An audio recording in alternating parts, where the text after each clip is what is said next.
rock and roll mold, and audiences have come to enjoy the unaccompanied readings of musicians that include Robert Fripp and Lou Reed. This year, a host of LA musicians like Exene Cervenka of X and Henry Rollins of Black Flag appeared on a trilogy of spoken word records entitled The Voices of the Angels. Their poems and stories are packed with the boredom, disgust, and paranoia of, as they see it, dead-end suburban life, the kind of specifics a real live rock show often makes it hard to communicate. Okay.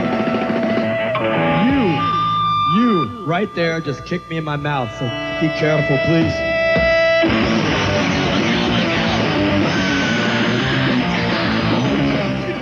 South Bay. What a gross place to live in. Are there any real people here at all? Have you ever been to 7-Eleven? Nothing but cellophane and youths humping the video games. 25-cent video youth. What culture? Go. Go, video youth. Here's a quarter, kill a queer. Here's a quarter, kill a nigger, kill a junkie. Kill, kill, kill! I can see them now, storming into Beverly Hills, armed with weapons. Michael Jackson and Eddie Van Halen at the controls, distributing quarters and barking out commands. This is a sick world we live in, that's for goddamn sure. Only Earth can come up with Philadelphia.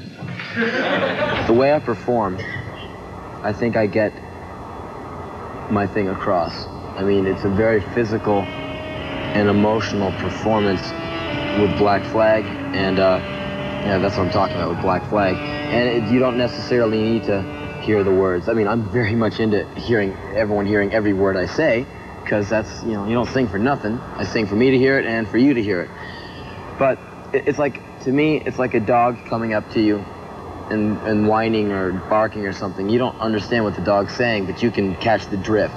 And I think a lot of times with a faulty PA or just the situation with live music, any live music, anything from Van Halen to X to little old Black Flag, you can't hear the vocals all that well. And this is the spoken word thing is a way to make it so direct, and that's what I really like. It's real direct, and it's real cool. I mean, I really, really enjoy doing it. Henry Rollins pro tips on what not to do with girls on the first date. 1. You're not kissing your aunt or your granny. This is a human being. Wait at least 1 to 2 extra seconds before you say, "Good night, I had a really good time, maybe we can do this again sometime." You are supposed to put your tongue in and roll it around like you're an expert, which you will be on Monday morning when your friends ask you what happened. 2, always lie. What happened? What happened? I got attacked is what happened. That girl was all over me. I had to peel myself off to beat the milkman home. And your friends will all nod their heads in understanding, for they too pecked their date on the lips and made it home at 10:15, just like you. Henry Rollins has also just appeared in a series of limited edition movies with New Yorker Lydia Lunch. Once the lead singer of Teenage Jesus and the Jerks, she's led an ultra-eclectic life, making films, tapes, records, and now a book, The Intimate Diaries of the Sexually Insane. It's a collection of livid pieces that celebrate the horror and the absurdity of everyday life. Well, the horror, I mean, everything is horrible. I walk down the street in Manhattan, it's horrible, it's horrific. I'm an observer, and I just tell about what I see. I don't make it up, I don't embellish, I don't try to draw, I just tell it as it lays. I call it as I see it. And things are quite often horrifying. Hell starts here. Pick a number, stand in line. The wait is long, but well worth the effort, honey, even if it takes all the time in the world and then some to wait. I know nothing about how the clock works, except it works against me. It's been doing that for a while now, and I'm sick of blood and guts and tears and years of loneliness pass by so slow. Don't it make you so sad? I doubt it. But it was no night to go home. Not like tonight, because we had fisticuffs on the couch. There were 2 big dogs barking real loud, a little blood on my dress.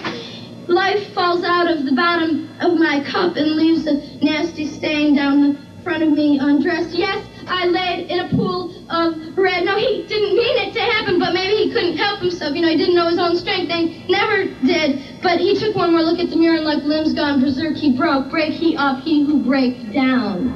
I think the anecdotes about your life have certainly carried your reputation as much as any interview you could care to do. One of them was that you got married to a man 2 weeks after you had met him, and the reason why you did it was that you hated each other so much that it was some kind of adventure. Well, I consider myself somewhat of a scientist, and I like to experiment. I like knowledge, and often you have to test things out to accomplish such. So, and one of my first career ideas was to be a psychoanalyst, you see. So all this ties in, but since... This was when you were about 13. Yes, well, all this ties in, but now, I mean, experiment, yes, what? Chemistry. Well, that was a very violent Movement, energy, it's very important. Energy, you know, you can concentrate it, focus it, it's tangible, it exists, it's viable, it's important, I need it. Some people would say that marriage is sacrosanct and shouldn't be subject to scientific examination. Blasphemous treatment of such a sacred institution. I was just about sick to death of this and him going, that cat, man, that cat. I wanted that cat shut up. I'm going to kick him in the head. I got sick of hearing this. I got sick of hearing the cat. And I go, well, then why don't you? And he goes, what? I go, well, why don't you do it? I hear a lot of talk, but I don't see no action about this subject. I hear a lot of talk. He's going, what? Now?